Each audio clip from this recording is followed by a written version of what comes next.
virtuales.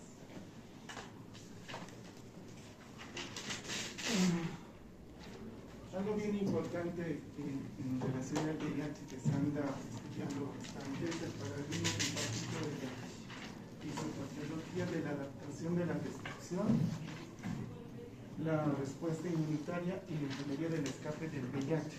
Van a ver ustedes que hay mecanismos por los cuales tratan de explicar por qué hay mayor replicación viral, por qué hay menor cantidad de CD4 y por qué el sistema inmunitario no lo controla.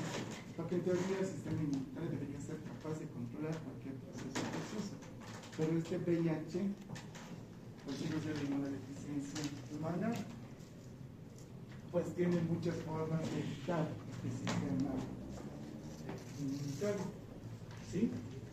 Por ejemplo, cuando nosotros tenemos la prima infección, ya sea por vía sexual o vía sanguínea, ¿quiénes son las que van a entrar en primera instancia en contacto con el virus del VIH? Van a ser las células dendríticas con sus diversos receptores, el DC y el otro es el BC.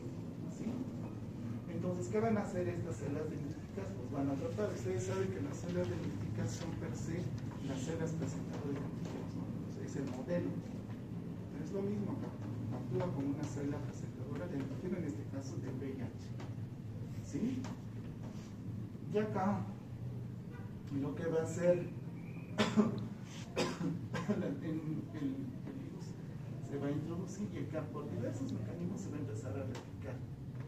Y estos van a empezar a presentar a quienes, a los CD4, perdón, a los CD4, que son las células presentadoras. Entonces, y por esa razón, pues estas empiezan a infectar solamente el linfocitos CD4.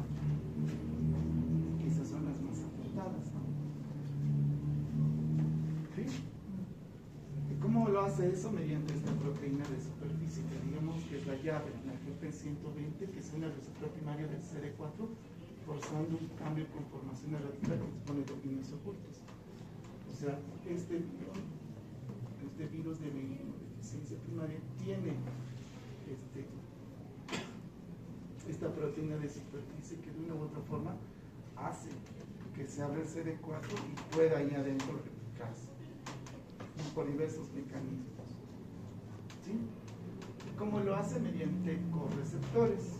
Son 3 receptores: el CSD5 para la variante D5, el CSD4 para la variante X, y hay otros que son ambos, ¿sí? R5 y X4, que pueden utilizar cualquiera de estos dos receptores para introducirse dentro de los linfocitos CD4, ¿sí? Entonces, para que haya la infección, primero tiene que haber el contacto. ¿Quiénes son el contacto? Pues en las mucosas, ¿no? O por vía sanguínea, que eso es lo más raro actualmente, pero lo sigue habiendo. En las mucosas vamos a encontrar las células dendríticas.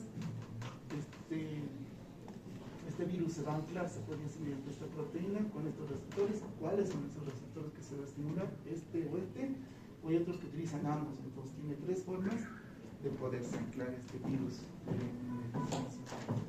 ¿Sí? O el VIH, como le llaman. ¿Sí? Entonces, una vez que ingresan,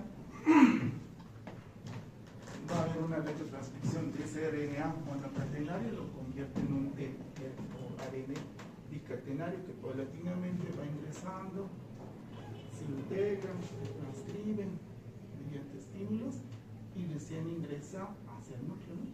Y luego, por diversos, ¿cómo se llama? Paulatinamente estas se van liberando diversos iones, ¿no? Acá lo que quiero que entiendan es que existe una fase de retrotranscripción donde ese virus RNA monocatenario se convierte en bicatenario o ADN bicatenario proviral. Y esta se va a integrar, como ustedes saben, un complejo de integración mediante diversas enzimas. Y posteriormente, ya en el núcleo, por diferentes mecanismos, se van a empezar a transcribir por factores como el NPK-beta y van a empezar este DNA bicatenario, van a empezar a formarse a RNA monocatenario que se van a ir liberando en el citoplasma y estos, por un mecanismo de ensamblaje, van a fácilmente producirse diversos virones, y estas células dendríticas en inicio, y luego los CD4 van a empezarse a replicar con la membrana celular, ya sea de CD4 o de célula dendrítica, más virones. Y estos van a hacer lo mismo, van a infectar las células dendríticas, luego van a ir los CD4 y va a empezar a replicar y a replicar y a replicar y a replicar. Ese virus, ARN monocatenario, se introduce al núcleo y por diversos mecanismos de transcripción van a empezar a producir otra vez RNA monocatenario. Esto sale y un círculo de uno y otro y otra vez. Esa es la forma de replicación, ¿sí? Entonces, este virus tiene dentro de su arquitectura varios mecanismos de control táctico. Han debido ver en el artículo que se les ha enviado que de una u otra forma pueden evadir al sistema inmunológico mediante, la replicación o regulación de esto mediante estos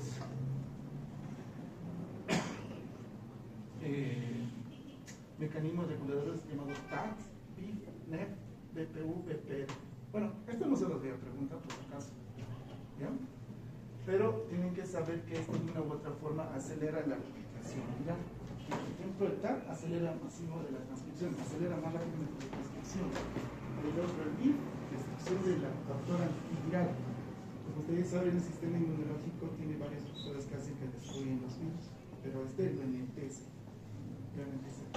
Y el NEF le confiere, si va el término de invisibilidad, no le permite reconocerlo. Y el BPU y el BPR libera, hay una mayor liberación y también hay una parada del ciclo celular, ya sea del ciclo CD4, se como que lo paraliza. ¿Sí? Entonces, vemos ahí que este virus pues es muy inteligente.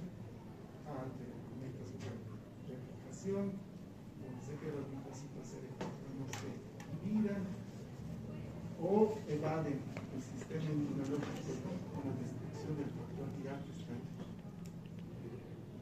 Ahora, algo bien importante también, ahí dice, me gusta esa línea donde dice que el VIH utiliza el intento de defensa del sistema inmune como un interruptor encendido para su maquinaria. ¿Qué significa? Que entre más el sistema inmune se quiera defender, hay mayor replicación, ¿verdad?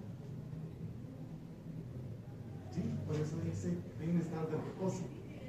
Pues hay una fase latente que dice, ¿verdad? Se puede durar hasta meses, incluso años. Hay casos reportados así. ¿Ya? Entonces, de una u otra forma, ese linfocito CD4 se activa, por alguna razón se estimula y empieza la replicación. Entonces, como quien dice, esos estímulos para empezar a replicar, pues hace que se active.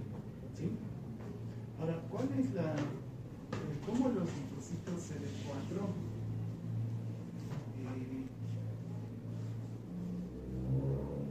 bajan en cuanto a cantidad? Ustedes saben, cuando hay mayor replicación viral, los CD4 bajan. Pero no es solamente la replicación viral que hace que estos linfocitos CD4 estén bajos. Ahí nos dicen que hay un efecto citopático directo, donde aproximadamente este es el mecanismo por el cual la replicación viral está más alto y los linfocitos CD4 pueden estar bajos. Nos dice la replicación masiva aniquila aproximadamente más de 10 millones de linfocitos diarios. ¿Sí?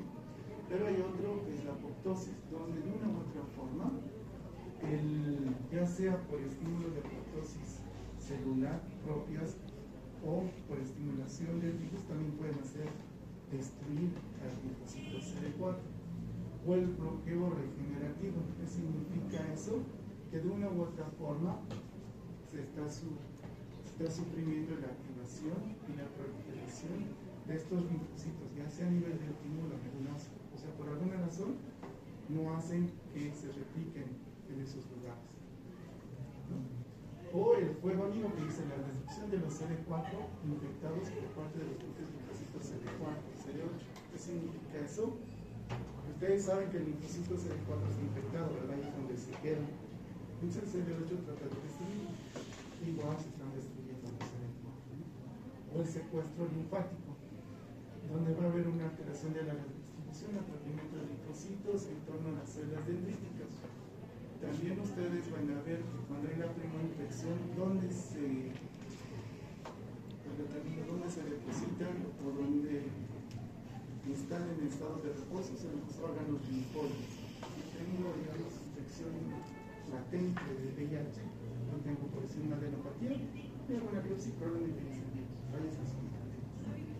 Entonces ahí se va a empezar a secuestrar bastante la infección de CD4, por lo tanto los niveles de CD4 bajan. O el agotamiento, con una hiperactivación crónica que fuerza los ciclos de división insostenibles impidiendo la metastasis. ¿Qué significa eso? Habitualmente los CD4, CD8, paulatinamente a medida que hay infección latente o crónica, pues se van agotando. ¿Sí? Entonces no solamente la replicación viral, como le decían al principio, que a mayor carga viral, menor cantidad de CD4. Sí, ese es el mecanismo citopático, porque ahí se van replicando los VIH. Hay otros mecanismos por los cuales el linfocito CD4 no aumenta o baja. ¿Sí? Y cuando se dan tratamientos antirretrovirales, pues todo esto va mejorando. Por ejemplo, si hablamos del secuestro linfático, como ya no hay tanto carga viral, entonces esos linfocitos CD4 empiezan a liberarse y empieza a subir. No solamente porque se estén replicando, sino es porque se están liberando de esos lugares donde en teoría están regados, ¿no? Eso es lo que se trata de diciendo, ¿no? Esos son los mecanismos de la apoptosis, o mecanismos de evasión. ¿Sí? Ahora, algo bien interesante, ya lo dije en un inicio, el sistema inmunológico siempre se va a tratar de primero controlar cualquier proceso infeccioso. ¿Existe una respuesta humoral en un inicio frente al VIH? Sí. Pero algo que se ha visto, ¿sí? Vamos a encontrar anticuerpos neutralizantes contra esta proteína que es bien importante en el VIH-PP 120 y PP 41, que hace que se introduzca el virus dentro de la célula dendrítica, también dentro del CD4, pero algo bien importante es que este GP 190 PT41 puede modificar sus circuitos. O sea, si digamos que fuera mi PT91 y yo puse anticuerpos contra esto, puede que este campo pueda modular pueda colocar pueda colocar algo acá y ya se modifica el organismo. Ya no lo va a reconocer. Tiene esa facultad. Por eso es que los anticuerpos no van a ayudar con eso. O la respuesta celular de los linfocitos CD8 pueden destruir de una u otra forma, pero pues no es suficiente para controlar. O también de mediadores solubles que empiezan a liberarse diversas citocinas, quimicinas, pero al final no van a producir, porque hay varios mecanismos de evasión que tiene este VIH. Uno de esos es la modificación de su antígeno, ¿no? Igual que el COVID, había la espiga que llamamos, que era su principal antígeno, y han tratado de otra forma, pues, reclutar el plasma. Me olvidado el nombre. Los cuerpos que estaban inflando y que se habían infectado, pues les transferían. Esa vaina, esa plaza hiperinmune. Entonces nosotros tenemos una primera infección que puede producir entre días, semanas, una fase crónica y el estadio de SIDA, ¿no? El estadio de SIDA, como dice ahí, es cuando los linfocitos CD4 están por los pisos y la replicación de la carga viral está alta. Ustedes saben que los linfocitos CD4 se dividen en linfocitos TH1, TH2 y TH17. TH1 nos define frente a bacterias, TH2 frente a parásitos, TH3 frente a bacterias extracelulares y frente a hongos. Entonces, si no tengo CD4, todo esto pues, va a florecer, entonces ahí aparecen los gérmenes oportunistas. hongos, bacterias, el VIH, digo, la tuberculosis y todo eso, ¿no? Ahí hablamos ya del estadio de 5, de la fase terminal, ¿no?